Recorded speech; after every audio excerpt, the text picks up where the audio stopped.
when you're in 3, 2, 1. Umagang kay ganda na naman at ngayon naghahanap ako ng mapapasuko ng trabaho. Grabe, ngayong bakasyon kailangan kong kumita ng extra pera. Kaya, pinakalagay dito guys. Looking for libreng trabaho? Apply na. Wait, ano kayang trabaho to? Kasi gusto kong trabaho kahit mga ano lang Jollibee. Yung taga-cashier. Pero check natin to kung anong trabaho to. Sir, good morning po. Uy, good morning sa'yo, Iyo. Interesado ka ba mag-apply dito? Sure po! Nako.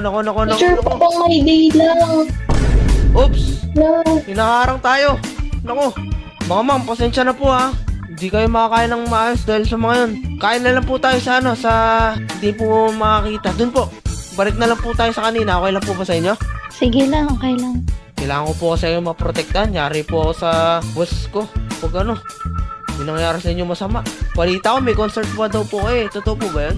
Oo, meron. Sige, dito na lang po tayo kumain. Yan, nakit na lang po tayo dito, ma'am.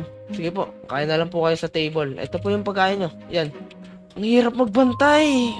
At ganalay, guys. Grabe. Sobrang sikat ang bini dito. Teka lang, para may dumodoorbell. Ano pa mga yun? Sino pa mga yun? Naku, ang dami tao. Wait lang. Pa-picture po! Picture ba? Picture! Sure. Picture!